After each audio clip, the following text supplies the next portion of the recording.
Hi ಎಲ್ರಿಗೂ ನಮಸ್ಕಾರ. ಹಸೆ ಧಾರಾವಾಹಿಯ ನಾಳಿನ ಸಂಚಿಕೆಯಲ್ಲಿ ಏನಾಗ್ತಿದೆ ಅಂತ ನೋಡ್ಕೊಂಡು ಬರೋಣ ಬನ್ನಿ. ಮೊದಲಿಗೆ ಶಾಂತಿ ಕೋಪ ಮಾಡ್ಕೊಂಡು ಕೂಳ್ತಿರ್ತಾಳೆ. ಆಗ ಅಲ್ಲಿಗೆ ಮೀನಾ ಅತ್ತೆ ಬಿಸಿನೀರು ತಗೊಳ್ಳಿ ಅಂತ ಕೊಡೋಕೆ ಬರ್ತಾಳೆ. ಏನು ಬೇಕಾಗಿಲ್ಲ, ತಗೊಂಡೋಗು ಇಲ್ಲಿಂದ, ನಿನ್ ಮುಖ ನೋಡಿದ್ರೇನೆ ಸಾಕು ಆಯಮ್ಮ ಹೇಳಿದ್ದೆ ನೆನಪಾಗುತ್ತೆ. ಅವಳಾಗಂದಿದ ತಕ್ಷಣ ಮೀನಾ ವಾಪಸ್ ತಗೊಂಡೋಗ್ತಾಳೆ ನೀರ್ನ. ಏನಪ್ಪ ಸಕ್ಕರೆ ಶರೀರ ಎಲ್ಲ ನಡುಕ್ತಿದೆಯಲ್ಲ ಅಂತ ಸೂರ್ಯ ಕೇಳ್ತಾನೆ. ಅವಳು ದೊಡ್ಡ ಡ್ಯಾನ್ಸರ್ ಅಲ್ವೇನೋ, ಅದಕ್ಕೆ ಅಂತ ರಂಗನಾಥ್ ಅವರು ಹೇಳ್ತಾರೆ. ಅಪ್ಪ ಅಮ್ಮ ಬೈದಿಂದ ನಡುಕ್ತಾ ಇರೋದು ಅಂತ ಮನೋಜ ಹೇಳ್ತಾನೆ. ಇವತ್ತೇ ಮೊದಲನೇ ಸರಿ ಕಣೋ ಅವಳು ಈ ತರ ಬೈದಿಂದ ನಡುಕ್ತಿರೋದನ್ನ ನೋಡ್ತಿರೋದು. ಏ ಶಾಂತಿ ಏನಕ್ಕೆ ಇಷ್ಟೊಂದೆಲ್ಲ ಭಯ ಪಟ್ಕೊಂಡಿದ್ಯಾ ಅಂತಾರೆ ರಂಗನಾಥ್ ಅವರು. ಆಯಮ್ಮ ಹಾಗೆ ಹೇಳ್ಬಿಟ್ಟು ಹೋದ್ರಲ್ಲ, ನನಗೆ ಭಯ ಆಗದೆ ಇರುತ್ತಾ ಅಂತಾಳೆ ಶಾಂತಿ. ಆಗ ರಂಗನಾಥ್ ಅವರು, ನೋಡು ಶಾಂತಿ, ಬೇರೆಯವ್ರು ಹೇಳ್ದಾಗೆ ಎಲ್ಲ ನಡೆದ್ಬಿಡಲ್ಲ, ಅದಕ್ಕೆ ನಾವು ಭಯ ಪಡೋ ಅಗತ್ಯನೂ ಇಲ್ಲ. ನಾವೇನ್ ಅನ್ಕೋತೀವೋ ಅದೇ ನಮ್ಮ ಜೀವನದಲ್ಲಿ ನಡೆಯೋದು ಅಂತಾರೆ. ಆಗ ಸೂರ್ಯ, ಅಪ್ಪ ಕರೆಕ್ಟಾಗಿ ಹೇಳ್ತಿದೀಯಪ್ಪ. ಲಕ್ಕಿ ಹೇಳ್ತಾ ಇದ್ರು ನಮ್ಮೊಳಗೂ ಒಂದು ಶಕ್ತಿ ಇರುತ್ತೆ ಅಂತ. ನಾವ್ ಯಾವಾಗ್ಲೂ ಬೇರೆಯವ್ರಿಗೆ ಒಳ್ಳೇದನ್ನೇ ಬಯಸ್ತಾ ಇದ್ರೆ, ಒಳ್ಳೇದನ್ನೇ ಮಾಡ್ತಾ ಇದ್ರೆ ನಮಗೂ ಒಳ್ಳೇದೇ ಆಗುತ್ತೆ ಅಂತಾನೆ. ಆಗ ಮನೋಜ, ಹಾಗಾದ್ರೆ ಯಾರ್ಯಾರು ಕೆಟ್ಟದ್ದು ಆಗ್ಲಿ ಅಂತ ಅನ್ಕೋತಾರ ಅವ್ರಿಗೆಲ್ಲ ಕೆಟ್ಟದ್ದೇ ಆಗುತ್ತೆ ಅಂತ ಅನ್ಕೋತಿದ್ಯಾ ಅಂತಾನೆ. ಲೇ ಪೆಂಗ್ಯ, ಮನುಷ್ಯನಾಗಿ ಹುಟ್ಟಿದ್ಮೇಲೆ ಜೀವನದಲ್ಲಿ ಒಳ್ಳೇದು ಕೆಟ್ಟದ್ದು ಎಲ್ಲ ನಡೆಯುತ್ತೆ ಕಣೋ. ಮನುಷ್ಯ ಅನ್ನಿಸ್ಕೊಂಡವನು ಬರೀ ಒಳ್ಳೇದು ನೋಡಲ್ಲ, ಬರೀ ಕೆಟ್ಟದ್ನೂ ನೋಡಲ್ಲ. ರಾತ್ರಿ ಹಗಲು ಹೇಗಿರುತ್ತೋ ಹಾಗೇನೆ ಒಳ್ಳೇದು ಕೆಟ್ಟದ್ದು ಅನ್ನೋದು ಬರ್ತಾನೆ ಇರುತ್ತೆ. ನಾವು ಮಾಡೋ ಕೆಲಸದಲ್ಲಿ ಒಳ್ಳೇದ್ ಮಾಡ್ತಾ ಒಳ್ಳೆ ನಂಬಿಕೆನ ಇಟ್ಕೊಂಡಿದ್ರೆ, ಒಳ್ಳೆ ರೀತಿಯಲ್ಲಿ ನಡ್ಕೊಂಡ್ರೆ ಎಲ್ಲಾನು ಒಳ್ಳೇದಾಗ್ಬಿಡುತ್ತೆ ಅಂತಾನೆ ಸೂರ್ಯ. ಆಗ ರಂಗನಾಥ್ ಅವರು, ಏ ಶಾಂತಿ, ಇದೆಲ್ಲ ಮೂಢನಂಬಿಕೆ. ಮೀನಾ ಈ ಮನೆ ಸೊಸೆ, ಅವಳಿಂದ ಯಾರಿಗೂ ಕೆಟ್ಟದಾಗೋಲ್ಲ ಅಂತಾರೆ. ನೀನ್ ಇದೇ ರೀತಿ ಮಾತಾಡ್ತಿದ್ರೆ ಅವಳ ಮನ್ಸಿಗೆ ಗಾಯ ಆಗುತ್ತೆ ಅಂತಾರೆ. ಅವಳ ಮನ್ಸಿಗೆ ಗಾಯ ಆದ್ರೆ ನನ್ಗೇನಾಗ್ಬೇಕು? ನನ್ಗೆ ನನ್ನ ತಾಲಿನೇ ಮುಖ್ಯ. ನಿಮ್ಗೇನಾದ್ರೂ ಆಗ್ಬಿಟ್ರೆ ಅಂತಿರೋವಾಗ ನನ್ಗೇನೆ ಆಗಿದೆ, ನಾನು ಆರೋಗ್ಯವಾಗಿ ತಾನೇ ಇದ್ದೀನಿ. ರಂಗನಾಥ್ ಅವರು ಹಾಗಂತಿರೋವಾಗ, ಹಾಗಾದ್ರೆ ಆ ಸ್ವಾಮಿ ಅಮ್ಮ ಯಾಕೆ ಆ ರೀತಿ ಹೇಳಿದ್ರು ಅಂತಾಳೆ. ಆಗ ಸೂರ್ಯ, ಏನ್ ಸಕ್ರೆ ಆ ಯಮ್ಮ ಏನ್ ಡಾಕ್ಟ್ರಾ? ಕೆಲವೊಂದ್ಸರಿ ನಮ್ಮ ಆರೋಗ್ಯ ಸರಿ ಇಲ್ಲದೆ ಇರೋವಾಗ ಡಾಕ್ಟರ್ ಹತ್ರ ಹೋಗ್ತೀವಿ, ಅವ್ರು ಕೊಟ್ಟಂತ ಟ್ರೀಟ್ಮೆಂಟು ಸರಿ ಇಲ್ಲ ಅಂತ ಅನ್ನಿಸ್ದಾಗ ನಾವು ಬೇರೆ ಡಾಕ್ಟರ್ ಹತ್ರ ಹೋಗಲ್ವಾ ಅಂತಾನೆ. ಆಯಮ್ಮ ಒಬ್ಳು ಫ್ರಾಡ್ ಅಂತಿರೋವಾಗ ಮನೋಜ, ಲೈ ಆಯಮ್ಮ ಏನು ಫ್ರಾಡ್ ಅಲ್ಲ ಕಣೋ. ಆಯಮ್ಮ ನನ್ನ ಶೋರೂಮಿಗೆ ಬಂದು ನನ್ನ ಲೈಫಲ್ಲಿ ಏನು ನಡೀತೋ ಅದನ್ನೆಲ್ಲನೂ ಇದ್ದಂಗೆ ಹೇಳಿದ್ಲು ಅಂತಾನೆ. ಆಗ ಸೂರ್ಯ, ಲೇ ನಿನ್ನ ಜೀವನದಲ್ಲಿ ಏನಾಗಿಟ್ಟಿತ್ತು ಅನ್ನೋದು ಕೋರ್ಟ್ವರೆಗೂ ಹೋಗಿದೆ ಕಣೋ, ಅದು ಊರಿಗೆಲ್ಲ ಗೊತ್ತು. 4 ಜನನ ವಿಚಾರಿಸಿದ್ರೆ ಸಾಕು, ನಿನ್ನ ವಿಷಯನೆಲ್ಲನೂ ಎಲ್ಲರೂ ಕಕ್ಬಿಡ್ತಾರೆ ಅಂತಾನೆ. ಆಗ ಶಾಂತಿ, ಏನ್ರಿ ಈ ಮೀನಾ ಈ ಮನೇಲಿರೋದು ನನಗೆ ಸರಿ ಅನ್ನಿಸ್ತಿಲ್ಲ, ನನ್ಗೆ ಇಡಿಸ್ತಾನೂ ಇಲ್ಲ ಅಂತಾಳೆ. ಆಗ ಸೂರ್ಯ, ಅವಳು ಈ ಮನೆಗೆ ಬಂದಿದ್ದೆ ನೀವು ಇಷ್ಟ ಇಲ್ಲ ಅಲ್ವಾ ಸಕ್ರೆ? ಅವನು ಹಾಗಂತಿರೋವಾಗ, ಲೇ ಇಷ್ಟ ದಿನ ಇದ್ದಿದ್ದೆ ಬೇರೆ ಅವಳು, ಆದ್ರೆ ಈಗ ನನ್ನ ತಾಲಿಗೆ ಆಪತ್ ಬರುತ್ತೆ ಅಂತ ಹೇಳ್ಬಿಟ್ಟಿದ್ದಾರೆ. ಇಷ್ಟೆಲ್ಲ ಆದ್ಮೇಲೂ ನನ್ನನ್ನ ಮಾತಾಡದೆ ಸುಮ್ಮನೆ ಇರು ಅಂತ ಹೇಳ್ತಿದ್ದೀರಾ ನೀವೆಲ್ಲರೂ ಅಂತಾಳೆ. ಏನ್ರಿ ಅವಳನ್ನ ಈ ಮನೆ ಬಿಟ್ಟು ಕಳಿಸಿ. ಶಾಂತಿ ಹಾಗಂತಿರೋವಾಗ, ಎಲ್ಲಿಗೆ ಅಂತ ಕಳಿಸ್ಲಿ ನಾನು ಅವಳನ್ನ ಅಂತಾರೆ. ಎಲ್ಲಿಗಾದ್ರೂ ಕಳಿಸಿ, ಅವಳು ಈ ಮನೇಲಿ ಇರಬಾರ್ದು ಅಷ್ಟೇನೆ ಅಂತಾಳೆ ಶಾಂತಿ. ಈ ಮನೆ ಬಿಟ್ಟು ಹೋಗ್ಬೇಕು ಅಂತಿರೋವಾಗ ಸೂರ್ಯ, ಸಕ್ರೆ ಹಾಗೆಲ್ಲ ನನ್ನ ಹೆಂಡ್ತಿನ ಮನೆ ಬಿಟ್ಟು ಆಚೆ ಕಳ್ಸಕ್ಕಾಗಲ್ಲ ಅಂತಾನೆ. ಲೇ ಏನೋ ನಿಮ್ಮ ಅಪ್ಪನ ಮೇಲೆ ನಿನ್ಗೆ ಅಕ್ರೆ ಇಲ್ವೇನೋ ಅಂತಾಳೆ ಶಾಂತಿ. ಆಗ ಸೂರ್ಯ, ನಮ್ಮ ಅಪ್ಪನ ಮೇಲೆ ನನಗೆ ತುಂಬಾನೇ ಅಕ್ರೆ ಇದೆ, ನನ್ಗಿಂತನೂ ಹೆಚ್ಚಾಗಿ ಮೀನಾಗಿದೆ, ಅದಕ್ಕೆ ಅವಳು ಎಷ್ಟೊಂದು ಚೆನ್ನಾಗಿ ನೋಡ್ಕೋತಾಳೆ ನಮ್ಮ ಅಪ್ಪನ ಅಂತಾನೆ. ಇವತ್ತು ಈ ಸಮಸ್ಯೆ ಬಂದಿರೋದು ಆ ಫ್ರಾಡ್ ಅಮ್ಮನಿಂದ. ನೀವು ಭಯ ಪಟ್ಟಿಲ್ಲ ಅಂದ್ರೆ ಯಾವುದೇ ರೀತಿ ತಪ್ಪು ನಡೆಯಲ್ಲ ಸಕ್ರೆ ಅಂತಾನೆ ಸೂರ್ಯ. ಆಗ ಶಾಂತಿ, ಏಯ್ ನಿನ್ ಅಪ್ಪನಿಗಿಂತ ನೀನ್ ಹೆಂಡ್ತಿನೇ ಮುಖ್ಯ ಆದ್ಲೇನೋ, ನನ್ನ ತಾಲಿ ಭಾಗ್ಯ ಹೋದ್ರೂ ಸರಿನೇ ಅಷ್ಟೇನೆ ಅಲ್ವೇನೋ ಅಂತಿರೋವಾಗ ಸಕ್ರೆ, ನಮ್ಮಪ್ಪನ ನಾನು ದೇವ್ರು ಅಂತ ಅನ್ಕೊಂಡಿದೀನಿ, ನಮ್ಮಪ್ಪನ ಬಗ್ಗೆ ನಾನು ಚಿಂತೆ ಮಾಡಲ್ವಾ? ಆದ್ರೆ ನಮ್ಮಪ್ಪನಿಗೆ ಏನು ಆಗಲ್ಲ, ಅವ್ರು ಎಷ್ಟೊಂದು ಜನಕ್ಕೆ ಒಳ್ಳೇದನ್ನ ಮಾಡಿದ್ದಾರೆ, ಆ ಪುಣ್ಯನೇ ಇನ್ನೂ ಅವ್ರ ಆಯಸ್ಸನ್ನೇ ಹೆಚ್ಚಿಸುತ್ತೆ ಅಂತಾನೆ. ಆಗ ಮನೋಜ, ಲೇ ನೀನ್ ಆಯಸ್ ಬಗ್ಗೆ ಮಾತಾಡ್ತಿದೀಯಲ್ಲೋ, ಜ್ಯೋತಿಷ್ಯ ಜಾತಕನ ಏನಾದ್ರು ಓದ್ಕೊಂಡಿದ್ಯಾ ಅಂತಾನೆ. ಆಗ ಸೂರ್ಯ, ಲೇ ಮೊದ್ಲು ನಿನ್ನಂತವನ್ಗೆ ಕಣ ಹೊಡಿಬೇಕಾಗಿರೋದು, ಕಣ್ ಮುಚ್ಚಿ ಕಣ್ ತೆಗಿಯೋದ್ರಲ್ಲಿ ದೊಡ್ಡ ಶ್ರೀಮಂತರಾಗಬೇಕು ಅನ್ನೋ ದುರಾಸೆಯಿಂದಾನೆ ನಿನ್ನಂಥವ್ರು ಇಂಥ ಬೀದಿಲೋಗೋ ಸ್ವಾಮಿಗಳನ್ನೆಲ್ಲ ಕರ್ಕೊಂಡು ಬಂದು ಕೂರಿಸ್ಕೊಳ್ಳೋದು. ನನ್ಗೆ ಗೊತ್ತಿರೋ ಎಷ್ಟೊಂದು ಜನ ನಾನು ನೋಡಿದ್ದೀನಿ, ಇಂಥ ಸ್ವಾಮಿಗಳನ್ನ ನಂಬ್ಕೊಂಡು ತಮ್ಮ ಜೀವನನೇ ಹಾಳು ಮಾಡ್ಕೊಂಡು ಬೀದಿಲಿ ನಿಂತಿದ್ದಾರೆ. ಅವ್ನು ಹಾಗಂತಿರೋವಾಗ ಮನೋಜ, ಲೇ ಕೆಲವು ಜನ ಕಣೋ ತಪ್ಪಾಗಿ ನಡ್ಕೊಳ್ಳೋದು, ಆದ್ರೆ ಈ ಅಮ್ಮ ಆ ಥರದವ್ರಲ್ಲ. ಅಪ್ಪ ನನ್ನ ಶೋರೂಮ್ಗೆ ಈ ಅಮ್ಮ ಬಂದು ನನ್ನ ಕೈ ರೇಖೆ ನೋಡಿ ನನ್ನ ಜೀವನದಲ್ಲಿ ಏನೇನಾಯ್ತು ಅದನ್ನೆಲ್ಲ ಕರೆಕ್ಟಾಗಿ ಹೇಳಿದ್ಲಪ್ಪ, ಆ ಯಮ್ಮ ಹೇಳಿದ್ದೆಲ್ಲ ಸರಿಯಾಗಿರುತ್ತಪ್ಪ ಅಂತಾನೆ. ಆ ಯಮ್ಮ ಹೇಳ್ದಾಗೆ ನಿನ್ ಜೀವಕ್ಕೆ ಏನಾದ್ರೂ ಆಪತ್ ಬಂದ್ರೆ ಅಂತ ಮನೋಜ ಹೇಳ್ತಿರೋವಾಗ ಶಾಂತಿ ಅಂತ ಜೋರಾಗಿ ಕೂಗ್ತಾಳೆ. ಇಲ್ಲಮ್ಮ ನನಗೂ ಅದೇ ಭಯ ಇದೆ ಅಂತಾನೆ ಮನೋಜ. ಆಗ ರಂಗನಾಥ್ ಅವರು, ಇಲ್ಲಿ ನೋಡು ಮನೋಜ, ಭೂಮಿ ಮೇಲೆ ಹುಟ್ಟೋರೆಲ್ಲ ಶಾಶ್ವತವಾಗಿ ಯಾರು ಇಲ್ಲೇ ಇರೋಲ್ಲ, ನಾವು ಹೋಗೋ ಕಾಲ ಅಂತ ಒಂದಿರುತ್ತೆ, ಅದು ಯಾವಾಗ ಬರುತ್ತೆ ಅನ್ನೋದು ಯಾರಿಗೂ ಗೊತ್ತಿಲ್ಲ. ಏನೋ ಇಲ್ಲಿಗೆ ಬಂದಿದ್ದಲ್ಲ ನಾ ಸ್ವಾಮಿ ಅನ್ಕೊಂಡು ಅವಳ ಕತೆ ಯಾವಾಗ ಮುಗಿಯಿತು ಅಂತ ಅವಳಿಗೆ ಗೊತ್ತಿಲ್ಲ. ಹಾಗಂತ ರಂಗನಾಥ್ ಅವರು ಹೇಳ್ತಿರೋವಾಗ, ಅದೆಲ್ಲ ನನಗೆ ಚೆನ್ನಾಗಿ ಗೊತ್ತಪ್ಪ, ನನ್ನ ಕಣ್ ಮುಂದೆ ಆ ಯಮ್ಮ ಯಾವಾಗ ಕಾಣಿಸ್ಕೋತಾಳ ಅವಳ ಕತೆ ಯಾವತ್ತೇ ಮುಗೀತು ಅಂತಾನೆ. ಆಗ ಶಾಂತಿ, ಏನ್ರಿ ನೀವು ನಂಬಿದ್ರೆ ನಂಬಿ ಬಿಟ್ರೆ ಬಿಡಿ, ನಾನಂತೂ ನಂಬ್ತೀನಿ, ನಾನು ಸುಮಂಗಲಿಯಾಗೆ ಹೋಗ್ಬೇಕು ಅನ್ಕೊಂಡಿರೋಳು ನಾನು, ನನ್ನನ್ನ ಬಿಟ್ಟು ನೀವು ಹೊಟ್ಟೋಗ್ಬಿಟ್ರೆ ನನ್ ಗತಿ ಏನು? ಹಾಗಂತ ಜೋರಾಗಿ ಅಳ್ತಾ ಇರ್ತಾಳೆ ಶಾಂತಿ. ಈ ಕಡೆ ಮೀನಾ ಕೂಡ ಅಳ್ತಾ ಇರ್ತಾಳೆ. ಆಗ ಸೂರ್ಯ, ಸಕ್ರೆ ಇದನ್ನೇ ಯೋಚನೆ ಮಾಡ್ಬಿಡಿ ಅಂತ ಹೇಳ್ತಿರೋದು, ಅಪ್ಪನ್ಗೆ ಏನು ಆಗೋಲ್ಲ. ಅವ್ನು ಹಾಗಂತಿರೋವಾಗ ರಂಗನಾಥ್ ಅವರು, ಯಾರೋ ಒಬ್ರು ಏನೋ ಹೇಳಿದ್ರು ಅನ್ನೋದನ್ನ ನಂಬ್ಕೊಂಡಿದೆಯಲ್ಲ ಶಾಂತಿ, ಮೂಢನಂಬಿಕೆ ಅನ್ನೋದು ಒಂಥರ ಹುಚ್ಚಿದಂಗೆ, ಈ ತರ ಜ್ಯೋತಿಷ್ಯ ಜಾತಕ ಅನ್ಕೊಂಡೇನೆ ನಮ್ಮನೆ ಮಗ ಸೂರ್ಯನ ಕರ್ಕೊಂಡೋಗಿ ನಮ್ಮ ಅಮ್ಮನ ಮನೇಲಿ ಬಿಟ್ಟಿದ್ದು ನೀನು. ನಮ್ ಸೂರ್ಯ ನಮ್ ಜೊತೆ ಬೆಳಿದೇನೆ ಹೋದ. ಅವತ್ತು ಕೂಡ ನೀನ್ ಇದೇ ಕಾರಣ ಹೇಳ್ದೆ. ಅದಕ್ಕೇನೆ ನನ್ ಮಗ ಸೂರ್ಯನ ಜೀವನದಲ್ಲಿ ಏನೇನೋ ನಡೀತು. ಇಂಥದಕ್ಕೆಲ್ಲ ಕಾರಣ ಏನು ಗೊತ್ತಾ ಶಾಂತಿ? ನಿನ್ನಲ್ಲಿರೋ ಭಯ. ಅವ್ರು ಅಷ್ಟು ಹೇಳ್ತಿದ್ರು ಶಾಂತಿ, ಯಾಕ್ರಿ ನಾನು ಹೇಳ್ತಿರೋದೇನು ನಿಮ್ಗೆ ಅರ್ಥನೇ ಆಗ್ತಿಲ್ಲ? ಏನಾದ್ರೂ ತಪ್ಪಾಗಿ ನಡೆದ್ಬಿಟ್ರೆ ನಾನು ಜೀವಂತವಾಗಿರಲ್ಲ. ಎಲ್ಲಾರನ್ನೂ ಕೊಂದು ಈ ಮಹಾರಾಣಿ ಇಲ್ಲೇ ಸಂತೋಷವಾಗಿರ್ಲಿ ಬಿಡಿ. ಹಾಗಂತ ಮೀನಾಗೆ ಬೈತಿರೋವಾಗ ರಂಗನಾಥ್ ಅವರು, ನಿನ್ ಬಾಯಿಲಿ ಯಾವಾಗ್ಲೂ ಇದೇ ಬರೋದಲ್ವಾ? ಎಷ್ಟ್ ಹೇಳಿದ್ರು ಅಷ್ಟೇ. ಮೀನಾ ನೀನ್ ಯಾಕಮ್ಮ ಹೇಳ್ತಿದ್ಯಾ? ಅವಳು ಬೈದಲ್ಲಿ ಆ ರೀತಿ ಮಾತಾಡ್ತಿದ್ದಾಳೆ ಅಂತಾರೆ ರಂಗನಾಥ್ ಅವರು. ಬೈದಲ್ಲಿ ಮಾತಾಡ್ತಿಲ್ಲ ರೀ, ನನ್ನ ತಾಲಿನ ಕಾಪಾಡ್ಕೊಳ್ಬೇಕಲ್ಲ, ಅದಕ್ಕೆ ಈ ರೀತಿ ಹೇಳ್ತಿದ್ದೀನಿ. ಇವಳು ಇಲ್ಲೇ ಇದ್ರೆ ನಾನು ಸುಮಂಗಲಿಯಾಗಿರೋಕ್ಕಂತೂ ಸಾಧ್ಯನೇ ಇಲ್ಲ. ಇವಳು ಈ ಮನೆ ಬಿಟ್ಟು ಹೋಗ್ಲೇಬೇಕು ಅಂತಾಳೆ ಶಾಂತಿ. ಮೊದ್ಲು ಇವಳು ನಮ್ಮ ಮನೆ ಬಿಟ್ಟು ಆಚೆ ಕಳ್ಸೋದನ್ನ ನೋಡಿ ಅಂತ ಎದ್ದೋಗ್ತಾಳೆ ಶಾಂತಿ. ರೂಮ್ಗೆ ಹೋಗಿ ಶಾಂತಿ ಜೋರಾಗಿ ಹೇಳ್ತಿರೋವಾಗ ವಿಶಾಲು ಫೋನ್ ಮಾಡ್ತಾಳೆ. ವಿಶಾಲು ನನ್ ಜೀವನನೇ ಹಾಳಾಗೋಯ್ತು ಅಂತ ಹೇಳ್ತಿರೋವಾಗ, ಯಾಕೆ ಟೀಚರ್ ಏನಾಯ್ತು, ಯಾಕೆ ಹೇಳ್ತಿದ್ದೀರಾ ಅಂತ ಕೇಳ್ತಾಳೆ ವಿಶಾಲು. ಟೀಚರ್ ಏನ್ ಹೇಳ್ತಿದ್ದೀರಾ, ಏನಾಗಿದೆ? ಅವಳು ಹಾಗಂತಿರೋವಾಗ ಶಾಂತಿ, ಆ ಸ್ವಾಮಿ ಅಮ್ಮ ಬಂದಿದ್ರಲ್ಲ, ಅವ್ರು ನನ್ನ ತಲೆ ಮೇಲೆ ದೊಡ್ಡ ಭಾರನೆ ಒರೆಸ್ಬಿಟ್ಟು ಹೊಟ್ಟೋದ್ರು. ಶಾಂತಿ ಹಾಗಂತಿರೋವಾಗ, ಏನ್ ಹೇಳ್ತಿದ್ದೀರಾ ಟೀಚರ್ ಅಂತಾಳೆ ವಿಶಾಲು. ಹೂ ಕೊಟ್ಟವಳು ನನ್ನ ಮನೇಲಿದ್ರೆ ನನ್ನ ತಾಲಿಗೆ ಆಪತ್ತು ಅಂತ ಹೇಳ್ಬಿಟ್ಟು ಹೋದ್ರು ಅಂತಾಳೆ. ಆಗ ವಿಶಾಲು, ನಾನು ಅನ್ಕೊಂಡಂಗೆನೆ ಈ ಶಾಂತಿಗೆ ತುಂಬಾನೇ ಭಯ ಬಂದಿದೆ ಅನ್ಕೋತಾಳೆ. ಅಯ್ಯಯ್ಯೋ ಮಾಸ್ಟರ್ ಏನ್ ಹೇಳ್ತಿದ್ದೀರಾ ಅಂತಾಳೆ.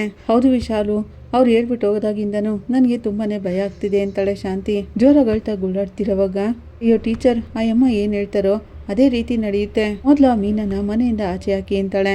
ಆಗ ಶಾಂತಿ, ಅವಳನ್ನ ಈ ಮನೆಯಿಂದ ಆಚೆ ಹಾಕೋಕೆ ಯಾರು ಬಿಡ್ತಿಲ್ಲ, ಅವರು ಕೂಡ ಅರ್ಥ ಮಾಡ್ಕೋತಿಲ್ಲ ಅಂತ ಹೇಳ್ತಾ ಇರ್ತಾಳೆ. ಸೂರ್ಯನು ಕೂಡ ನನ್ನ ಹೆಂಡತಿ ಇಲ್ಲೇ ಇರ್ತಾಳೆ ಅಂತ ಹೇಳ್ಬಿಟ್ಟ, ನನ್ನ ತಾಲಿ ಮೇಲೆ ಯಾರಿಗೂ ಕೂಡ ಅಕ್ರೆ ಇಲ್ಲ ಅಂತಾಳೆ.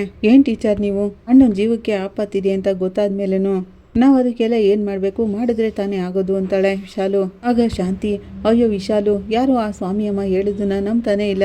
ಆ ಕುಲ್ಗೇಟ್ ಮೀನಾ ಬೇರೆ ಇಲ್ಲೇ ಇದ್ದಾಳೆ. ನಮ್ಮ ಮಾವನ ಜೀವಕ್ಕೆ ಆಪತ್ ಬರುತ್ತೆ ಅನ್ನೋ ಭಯ ಸ್ವಲ್ಪನೂ ಇಲ್ಲ ಅವಳಿಗೆ. ಈ ವಿಷಯ ಗೊತ್ತಾಗಿದ ತಕ್ಷಣನೇ ಅವಳೆ ಮನೆ ಬಿಟ್ಟು ಹೋಗ್ಬೇಕಿತ್ತು ತಾನೆ. ಅವಳೇ ದೊಡ್ಡ ಕಂಟಕ ತರ ಇಲ್ಲೇ ಕೂತಿದ್ದಾಳೆ. ಹಾಗಂತ ಶಾಂತಿ ಹೇಳ್ತಿರೋವಾಗ ವಿಶಾಲು ನಗ್ತಾ, ಹೌದು ಟೀಚರ್, ಎಲ್ರು ಸ್ವಾರ್ಥಿಗಳೇ. ಅವ್ರವ್ರ ಮಟ್ಟಕ್ಕೆ ಅವ್ರ ಜೀವನ ಮಾಡ್ಬಿಟ್ರೆ ಸಾಕು ಅಂತ ಅನ್ಕೋತಿರ್ತಾರೆ. ಆದ್ರೆ ಒಂದು ಟೀಚರ್, ಆ ಸ್ವಾಮಿ ಅಮ್ಮ ಹೇಳಿದ್ದೆಲ್ಲ ಹಾಗೇನೆ ನಡೆಯುತ್ತೆ. ತುಂಬಾ ಸತ್ಯವಂತರು ಅವರು ಅಂತ ವಿಶಾಲು ಹೇಳ್ತಿರೋವಾಗ, ನಿಜವಾಗ್ಲೂ ಹೇಳ್ತಿದ್ಯಾ ವಿಶಾಲು?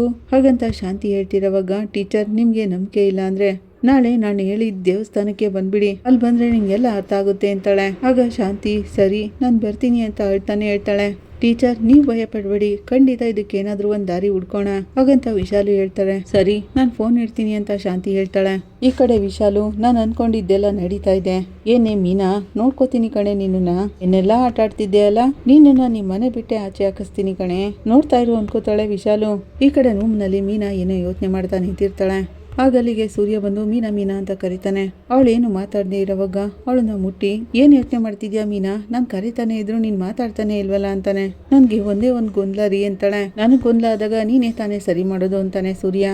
ಈಗ ನೋಡಿದ್ರೆ ನೀನೇ ಗೊಂದಲದಲ್ಲಿ ಇದೆಯಲ್ಲ, ಏನ್ ವಿಷಯ ಅಂತಾನೆ. ಹಾಗಲ್ಲ ರೀ, ಆ ಸ್ವಾಮಿ ಅಮ್ಮ ಹೇಳಿದ್ರಲ್ಲ, ಅದನ್ನ ನಂಬೇಕಾ ಬೇಡವಾ ಅನ್ನೋದೇ ತಿಳಿತಾ ಇಲ್ಲ ಅಂತಾಳೆ. ಇದ್ರಲ್ಲಿ ಗೊಂದಲ ಏನ್ ಬಂತು ಮೀನಾ, ಆ ಅಮ್ಮ ಫ್ರಾಡ್, ಅವಳು ಹೇಳಿದ್ದನ್ನೆಲ್ಲ ನಂಬೇಕಾ ಅಂತಾನೆ ಸೂರ್ಯ.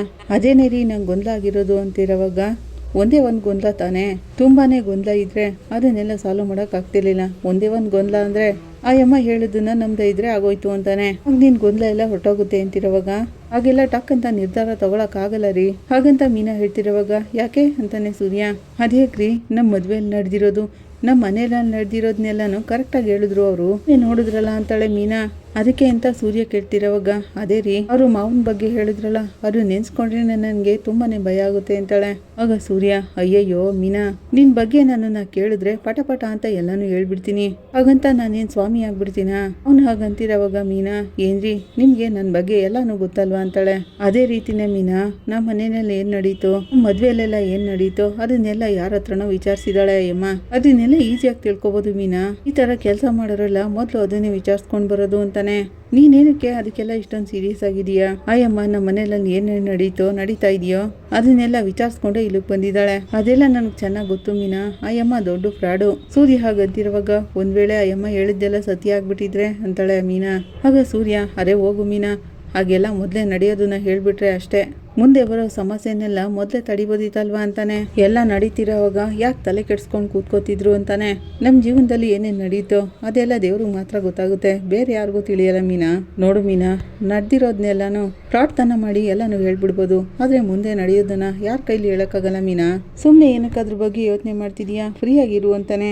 ಸೂರ್ಯ ಹಾಗಂತಿರೋವಾಗ ಮೀನಾ, ನನ್ಗೆ ಅದೆಲ್ಲ ಅರ್ಥ ಆಗುತ್ತೆ ರೀ, ಆದ್ರೆ ಅಯ್ಯಮ್ಮ ಯಾವ್ದ್ರ ಬಗ್ಗೆ ಹೇಳಿದ್ರು ನಾನು ಸುಮ್ಮನೆ ಆಗ್ತಿದ್ದೆ. ನನ್ನ ಜೀವಕ್ಕೆ ಆಪತ್ತು ಅಂದಿದ್ರು ಸಹ ನಾನು ದೊಡ್ಡದಾಗಿ ತಗೋತಿರ್ಲಿಲ್ಲ. ಆದ್ರೆ ಮಾವನ ಬಗ್ಗೆ ಆ ರೀತಿ ಹೇಳ್ಬಿಟ್ಲಲ್ಲ, ಮಾವ ಚೆನ್ನಾಗಿರ್ಬೇಕು ರೀ, ಅವ್ರಿಗೇನು ಆಗ್ಬಾರ್ದು ಅಂತಾಳೆ ಮೀನಾ. ಆಗ ಸೂರ್ಯ, ಮೀನಾ ಅಪ್ಪ ಚೆನ್ನಾಗಿರ್ಲಿ ಅಂತ ಹೇಳ್ದಿಯಲ್ಲ ನೀನು, ಅವ್ರು ಯಾವಾಗಲೂ ಚೆನ್ನಾಗಿರ್ತಾರೆ ಬಿಡು. ನಮ್ಮ ಜೀವನಕ್ಕೆ ಏನಾಗಿದೆ ಮೀನಾ, ನಾವು ಯಾವಾಗಲೂ ಒಳ್ಳೇದನ್ನೇ ಬಯಸ್ತೀವಿ, ನಮಗೂ ಕೂಡ ಒಳ್ಳೇದೇ ಆಗ್ತಿದೆ, ಒಳ್ಳೇದೇ ನಡೆಯುತ್ತೆ. ನೀನು ಚಿಂತೆ ಮಾಡಿದೆ, ನಿನ್ನ ಕೆಲಸನ ನೀನು ನೋಡ್ಕೋ, ಇದನ್ನೇ ಪದೇ ಪದೇ ಯೋಚನೆ ಮಾಡ್ತಾ ಇದ್ರೆ ಇನ್ನೂ ಗೊಂದಲಗಳು ಜಾಸ್ತಿ ಆಗುತ್ತೆ ಅಂತಾನೆ. ಸರಿ, ಈಗ ಅದನ್ನೆಲ್ಲ ಬಿಡು, ಹೋಗಿ 2 ಕಪ್ ಬಿಸಿ ಬಿಸಿ ಕಾಫಿ ಮಾಡ್ಕೊಂಡು ಬಾ ಅಂತಾನೆ. ಏನಕ್ರಿ 2 ಕಪ್ ಕಾಫಿ ಅಂತ ಮೀನಾ ಕೇಳ್ತಾಳೆ. 1 ಕಪ್ ನಿನಗೆ, 1 ಕಪ್ ನನಗೆ. ನಾನು ನಿನಗೆ ತುಂಬಾನೇ ಅಡ್ವೈಸ್ ಮಾಡಿದ್ದೀನಿ ಅಲ್ವಾ ಮೀನಾ, ಅದಕ್ಕೆ ನನಗೊಂದು ಕಪ್ ಕಾಫಿ. ನೀನೆಲ್ಲಾನು ಕೇಳಿಸ್ಕೊಂಡಿದ್ಯಾ ಅಲ್ವಾ, ಅದಕ್ಕೆ ನಿನಗೊಂದು ಕಪ್ ಕಾಫಿ. ಇಬ್ಬರು ಟಯರ್ಡ್ ಆಗಿದ್ದೀವಲ್ಲ, ಹೋಗಿ ತಗೊಂಡ್ ಬಾ ಅಂತಿರೋವಾಗ, ಹೋಗ್ರಿ ನೀವು ಅಂದ್ಕೊಂಡು ಮೀನಾ ಹೋಗ್ತಾ ಇರ್ತಾಳೆ. ಅರೆ ಮೀನಾ ಅಂತೇಳಿ ಸೂರ್ಯ ಅವ್ಳ ಕೈ ಹಿಡ್ಕೊಂಡು, ಚಿಂತೆ ಮಾಡೋದನ್ನ ಬಿಡು ಮೀನಾ, ನೀನ್ ಒಳ್ಳೆ ಮನ್ಸಿಗೆ ಎಲ್ಲಾನು ಒಳ್ಳೇದೇ ಆಗುತ್ತೆ. ನೀನ್ ಮಾಡೋ ಹೂ ಬಿಸ್ನೆಸ್ ನಲ್ಲಿ ದೊಡ್ಡ ದೊಡ್ಡ ಆರ್ಡರ್ಗಳನ್ನೆಲ್ಲ ತಕೊಂಡು ಇನ್ನೂ ದೊಡ್ಡ ವ್ಯಕ್ತಿ ಆಗ್ತೀಯಾ. ನಮ್ಮ ಊರ್ನಲ್ಲಿ ಸಿಗೋ ಹೂ ಆರ್ಡ್ರನ್ನೆಲ್ಲ ನೀನೇ ತಗೋತೀಯಾ. ನಾನು ಕೂಡ ಇನ್ನೂ ತುಂಬಾನೇ ಕಾರ್ಗಳನ್ನ ತಗೊಂಡು ಒಂದು ಟ್ರಾವೆಲ್ ಏಜೆನ್ಸಿನೇ ಸ್ಟಾರ್ಟ್ ಮಾಡ್ತೀನಿ. ಅದನ್ನೆಲ್ಲ ನೋಡಿ ನಮ್ಮಪ್ಪ ತುಂಬಾನೇ ಖುಷಿ ಪಡ್ತಾರೆ. ಆಗ ಅವರು ನಮ್ಮ ಹೆಸರನ್ನ ಹೆಮ್ಮೆಯಿಂದ ಹೇಳ್ಕೊಂಡು ಓಡಾಡ್ತಾರೆ. ಇದೇ ಅಲ್ವಾ ಮೀನಾ ನಮ್ ದೊಡ್ಡ ಆಸೆ, ನೀನ್ ಹೇಳೋದನ್ನ ಕೇಳು ಮೀನಾ ಅಂತಿರೋವಾಗ, ಇಲ್ಲ ರೀ ಅಯ್ಯಮ್ಮ ಹೇಳಿದ್ದು ಹಾಗಂತ ಮೀನಾ ಹೇಳ್ತಿರೋವಾಗ, ನೋಡ್ದ್ಯಾ ನಾನು ನಿನ್ ಜೊತೆಲೇ ಇದ್ದೀನಿ, ನಾನು ಹೇಳೋದನ್ನ ನಂಬ್ತಿಲ್ಲ, ಎಲ್ಲಿ ನಾನು ಹೇಳೋದನ್ನ ನಂಬ್ತೀಯಾ. ಯಾರೋ ಅಯ್ಯಮ್ಮ ಸ್ವಾಮಿ ಅಂತ ಹೇಳ್ಕೊಂಡು ಬಂದು ಹೇಳಿದನ್ನೆಲ್ಲ ನಂಬ್ಕೊಂಡು ಹೀಗೆ ಚಿಂತೆ ಮಾಡ್ತಿದ್ಯಲ್ಲ. ಅಯ್ಯಮ್ಮ ದುಡ್ಡಿಗೋಸ್ಕರ ಆ ರೀತಿ ಹೇಳಿರೋದು ಮೀನಾ. ಆ ತರ ಎಲ್ಲ ಹೇಳಿ ಆ ಪರಿಹಾರ ಮಾಡ್ಬೇಕು ಈ ಪರಿಹಾರ ಮಾಡ್ಬೇಕು ಅಂತ ದುಡ್ಡು ಕಿತ್ಕೋತಾಳೆ. ಅದಕ್ಕೆ ನಾನು ಅಯ್ಯಮ್ಮನ ಓಡಿಸಿದ್ದು. ನೀನ್ ಅವಳ ಬಗ್ಗೆ ಯಾವ್ದನ್ನು ಯೋಚನೆ ಮಾಡ್ಬೇಡ, ಹೋಗು ಹೋಗು ಕಾಫಿ ತಗೊಂಡ್ ಬಾ ಹೋಗು ಅಂತಾನೆ. ಈ ಕಡೆ ಶಾಂತಿ ರೂಮ್ ನಲ್ಲಿ ಕೂತಿರ್ತಾಳೆ. ಆಗ ಮನೋಜ ಅಮ್ಮ ಅಮ್ಮ ಅನ್ಕೊಂಡ್ ಬರ್ತಾನೆ. ಲೇ ಹೇಳೋ ಏನಾಯ್ತೋ ನಿಮ್ಮ ಅಪ್ಪನ್ಗೆ, ಎಲ್ಲೋ ನಿಮ್ಮಪ್ಪ ಅಂತ ಕೇಳ್ತಾಳೆ. ಅಮ್ಮ ನಾನು ಹೇಳೋದನ್ನ ಕೇಳಮ್ಮ, ಅಪ್ಪನ್ಗೇನು ಆಗಿಲ್ಲ, ಅಪ್ಪ ಇಲ್ಲೆಲ್ಲೋ ಹೊರಗಡೆ ಹೋಗಿದ್ದಾರೆ, ಯಾಕೆ ಈ ತರ ಭಯ ಪಟ್ಕೊಟ್ಟಿದ್ಯಾ ಅಂತ ಕೇಳ್ತಾನೆ. ಬಂದವರು ನನ್ನ ತಲೆ ಮೇಲೆ ಸರಿಯಾಗಿ ಒರೆಸ್ಬಿಟ್ಟು ಹೋದ್ರಲ್ಲ, ನಿಮ್ಮ ಅಪ್ಪನ್ಗೆ ಏನಾದ್ರು ಆದ್ರೆ ಏನೋ ಗತಿ, ನಾನು ಏನೋ ಮಾಡ್ಲಿ ಅಂತ ಜೋರಾಗಿ ಹೇಳ್ತಾ ಇರ್ತಾಳೆ. ಆಗ ಮನೋಜ, ಅದನ್ನೇನಮ್ಮ ನಾನು ಮಾತಾಡ್ಬೇಕು ಅಂತ ಬಂದಿದ್ದು, ಅಯ್ಯಮ್ಮ ಸಾಧಾರಣದವಳಲ್ಲ, ಎಲ್ಲಾನು ಕರೆಕ್ಟ್ ಆಗಿ ಹೇಳ್ತಾಳೆ. ಅಯ್ಯಮ್ಮ ಹೇಳಿದ್ದನ್ನ ನಾವು ಕೇಳದೆ ಹೋದ್ರೆ ಅಪ್ಪನ ವಿಚಾರದಲ್ಲಿ ಏನಾದ್ರು ತಪ್ಪಾಗ್ಬಿಟ್ರೆ ಅಂತಾನೆ. ಆಗ ಶಾಂತಿ, ಏಯ್ ನೀನ್ ಸ್ವಲ್ಪ ಬಾಯಿ ಮುಚ್ಕೊಂಡು ಸುಮ್ಮನಿರೋ, ನಾನೇ ಇಲ್ಲಿ ಬೈದಲ್ಲಿ ಸಾಯ್ತಿದ್ದೀನಿ, ನೀನ್ ಬೇರೆ ಇನ್ನೂ ಭಯಪಡಿಸ್ತಿದೀಯಲ್ಲ ಹಾಗಂತ ಶಾಂತಿ ಹೇಳ್ತಿರೋವಾಗ, ಸರಿನಮ್ಮ ನಾನು ಆಗ್ಲೇ ಹೇಳಿದ್ನಲ್ಲ ಅಯ್ಯಮ್ಮ ಶೋರೂಮಿಗೆ ಬಂದಿದ್ಲು ಅಂತ, ನನ್ನ ಮದುವೆ ಬಗ್ಗೆನೂ ಹೇಳಿದ್ಲು, ನನ್ನ ಜೀವನದಲ್ಲಿ ಏನೇನು ನಡೀತೆ ಅದ್ರ ಬಗ್ಗೆ ಎಲ್ಲ ಹೇಳಿದ್ಲು ಅಂತಾನೆ. ಕೊನೆಯಲ್ಲಿ ಒಂದು ಹೇಳಿದ್ಲು, ಇದನ್ನ ನಾನು ತಗೊಳಕ್ಕೆ ಆಗ್ತಿಲ್ಲ ಅಂತಾನೆ ಮನೋಜ. ಏನೋ ಹೇಳಿದ್ಲು, ಅಲ್ಲಿಗೂ ಬಂದು ನನ್ನ ತಾಲಿಗೆ ಆಪತ್ತಿದೆ ಅಂತ ಏನಾದ್ರು ಹೇಳ್ಬಿಟ್ಲಾ ಅಂತಾಳೆ ಶಾಂತಿ. ಆಗಲ್ಲಮ್ಮ ಅವಳು ಹೇಳಿದ್ದು ಅಂತಿರುವಾಗ, ಮತ್ತಿನ್ನೇನೋ ಹೇಳಿದ್ಲು. ಶಾಂತಿ ಹಾಗಂತಿರುವಾಗ, ನನಗೆ ಮತ್ತೆ ಮದುವೆ ಆಗುತ್ತೆ ಅಂತ ಹೇಳಿದ್ಲಮ್ಮ. ಮನೋಜ್ ಹಾಗಂತಿರುವಾಗ, ಪರವಾಗಿಲ್ಲ ಕಣೋ, ನಿನ್ಗಾದ್ರೂ ಒಳ್ಳೇದು ನಡೆಯುತ್ತೆ ಅಂತ ಹೇಳಿದಾಳಲ್ಲ, ಅದು ಒಳ್ಳೆ ವಿಷಯನೇ ಅಲ್ವಾ ಅಂತಿರುವಾಗ, ಅಮ್ಮ ಅವಳು ಹಾಗೆ ಹೇಳಲಿಲ್ಲ ಅಮ್ಮ, ನನ್ಗೆ ಯಾರ ಜೊತೆ ಮದ್ವೆ ಆಗುತ್ತೆ ಅಂತ ಹೇಳಿದ್ಲು ಗೊತ್ತಾ ನಿನ್ಗೆ. ಮನೋಜ್ ಹಾಗಂತಿರುವಾಗ ಶಾಂತಿ, ಏನು ಯಾರ ಜೊತೆ ಮದ್ವೆ ಆಗುತ್ತೆ ಅಂತ ಹೇಳಿದ್ರು, ಹುಡುಗಿ ಯಾವ ಊರ್ನಲ್ಲಿ ಇದ್ರು ಸರಿನೇ, ನಾನು ಕರ್ಕೊಂಡು ಬಂದು ನಿನ್ಗೆ ಮದ್ವೆ ಮಾಡಿಸ್ತೀನಿ, ಒಳ್ಳೆ ಶ್ರೀಮಂತರು ಹುಡುಗಿ ತಾನೆ ಅಂತ ಶಾಂತಿ ಕೇಳ್ತಿರೋವಾಗ, ಅರೆ ನೀನ್ ಬೇರೆ ಏನಮ್ಮ, ಇನ್ನೊಂದ್ಸರಿ ಮದ್ವೆ ಆಗೋದು ಆ ರೋಹಿಣಿನೇ ಅಂತೆ, ಅವಳ ಜೊತೆನೆ ಮದ್ವೆ ಆಗುತ್ತೆ ಅಂತ ಅಮ್ಮ ಹೇಳಿದ್ಲು ಅಂತಾನೆ ಮನೋಜ. ಆಗ ಶಾಂತಿ, ಏನೋ ಹೇಳ್ತಿದ್ಯಾ ಅಂತಾಳೆ. ಹೌದಮ್ಮ ಅವ್ರು ಆಗಿನೇ ಹೇಳಿದ್ದು ಅಂತಾನೆ ಮನೋಜ. ಆಗ ಶಾಂತಿ, ಅಯ್ಯಮ್ಮ ನಿಜವಾಗ್ಲೂ ಹೇಳಿದ್ಲ ಅಥವಾ ಸುಮ್ಮನೆ ಹೇಳಿದ್ದ, ಆ ರೀತಿ ಎಲ್ಲ ನಡೆಯೋಕೆ ನಾನಂತೂ ಬಿಡಲ್ಲ ಅಂತಾಳೆ ಶಾಂತಿ. ನಾನು ಕೂಡ ಮತ್ತೆ ರೋಹಿಣಿಗೆ ತಾಲಿ ಕಟ್ಟೋಲ್ಲ ಅಮ್ಮ ಅಂತಾನೆ ಮನೋಜ. ಅಯ್ಯಮ್ಮ ಹೇಳಿದ್ದೆಲ್ಲ ನಡಿಬಾರ್ದಮ್ಮ, ನೀನು ಹೇಗಾದ್ರೂ ತಡೆದು ನಿಲ್ಲಿಸ್ಬೇಕು ಅಂತಾನೆ ಮನೋಜ. ಲೇ ಮನೋಜ, ಮೊದಲು ನನ್ನ ತಾಲಿನ ನಾನು ಕಾಪಾಡ್ಕೋಬೇಕಣೋ, ಅವಳು ಯಾಕೆ ಹೇಳ್ಬಿಟ್ಟು ಹೋದಾಗಿಂದನು ನನ್ನ ಜೀವ ಗಡಗಡ ಅಂತ ನಡುಗ್ತಾ ಇದೆ. ಶಾಂತಿ ಹಾಗಂತಿರುವಾಗ, ಅಮ್ಮ ಅಯ್ಯಮ್ಮ ಹೇಳ್ದಂಗೆ ರೋಹಿಣಿಗೆ ನಾನು ಮತ್ತೆ ತಾಲಿ ಕಟ್ತೀನ ಅಂತಾನೆ ಮನೋಜ. ಅವನು ಹಾಗಂತಿರುವಾಗ, ಚಪ್ಪಲಿ ತಗೊಂಡು ಹೊಡಿತೀನಿ ಹಾಗಂತ ಶಾಂತಿ ಹೇಳ್ತಿರುವಾಗ, ಅಮ್ಮ ಅಂತಾನೆ ಮನೋಜ. ನಿನಗಲ್ವೋ ಆ ಪಾರ್ಲರ್ ಒಳಗೆ ಹೇಳಿದ್ದು, ನಾನು ನಿನ್ ಪಕ್ಕದಲ್ಲಿ ನಿಂತ್ಕೊಳಕ್ ಬಿಡ್ತೀನಿ ಅನ್ಕೊಂಡಿದ್ಯಾ, ನೀನ್ ಚಿಂತೆ ಮಾಡ್ಬೇಡ್ವೋ, ನಿನ್ಗೆ ಆ ರೀತಿ ಎಲ್ಲ ನಡೆಯದೇ ಇರೋ ಹಾಗೆ ನಾನು ನೋಡ್ಕೋತೀನಿ. ಈಗ ಅದು ಮುಖ್ಯ ಅಲ್ವೋ, ಈಗ ನನ್ನ ತಾಲಿನ ಹೇಗೆ ಕಾಪಾಡ್ಕೋಬೇಕು ಅನ್ನೋದನ್ನ ಯೋಚನೆ ಮಾಡ್ಬೇಕು ಅಂತಾಳೆ ಶಾಂತಿ. ಅದನ್ನ ಅವರೇ ಹೇಳ್ಬಿಟ್ಟು ಹೊಟ್ಟೋದ್ರಲ್ಲಮ್ಮ, ಮೀನಾ ಇಲ್ಲಿರೋದು ಬೇಡ, ಮೊದ್ಲ ಮೀನಮ್ಮನ ಮನೆಯಿಂದ ಆಚೆ ಕಳ್ಸೋದನ್ನ ನೋಡು ಅಂತಾನೆ ಮನೋಜ. ಈ ಕಡೆ ರೋಹಿಣಿ ಮನೋಜ್ಗೆ ಬೇಕು ಅಂತಾನೆ ಏನೇನೋ ಹೇಳ್ತಾ ಇರ್ತಾಳೆ. ಮನೋಜ, ಸಾಕು ನಿಲ್ಸು, ಈಗೇನು ಫೋನ್ ಮಾಡಿದ್ಯಾ ಅದನ್ನ ಹೇಳು ಅಂತಾನೆ. ಮನೋಜ್, ನಾನು ನಿಮ್ಗೆ ಬೇಡ ಅಂತ ನಿರ್ಧಾರ ಮಾಡ್ಬಿಟ್ಟಿದ್ದೀರಾ ಅಂತಾಳೆ ರೋಹಿಣಿ. ಇದನ್ನೇ ತಾನೇ ನಾನು ಇಷ್ಟು ದಿನದಿಂದ ಹೇಳ್ತಾನೆ ಇರೋದು ಅಂತಾನೆ ಮನೋಜ. ನಾನು ನಿನ್ನನ್ನು ಒಪ್ಕೊಳಕ್ ಸಾಧ್ಯನೇ ಇಲ್ಲ, ನೀನ್ ನಮ್ಮನ್ನೆಲ್ಲ ಏಮರ್ಸಿದ್ಯಾ, ಯಾವುದೇ ಕಾರಣಕ್ಕೂ ನಿನ್ ಜೊತೆ ಬಾಳಾಟ ಮಾಡೋಕ್ಕಾಗಲ್ಲ ಅಂತಾನೆ. ಅವ್ನು ಹಾಗಂತಿರೋವಾಗ ನಿಜವಾಗ್ಲೂ ಹೇಳ್ತಿದ್ದೀರಾ ಮನೋಜ್ ಅಂತಾಳೆ ರೋಹಿಣಿ. ಹೌದು, ನಿಜವಾಗ್ಲೂ ಹೇಳ್ತಿದ್ದೀನಿ. ನಿನ್ಗೆ ನಂಬಿಕೆ ಬರಲಿಲ್ಲ ಅಂದ್ರೆ ಹೇಳು, ಯಾವ ದೇವ್ರ ಮೇಲೆ ಬೇಕಾದ್ರೂ ಪ್ರಮಾಣ ಮಾಡಿ ಹೇಳ್ತೀನಿ ಅಂತಾನೆ.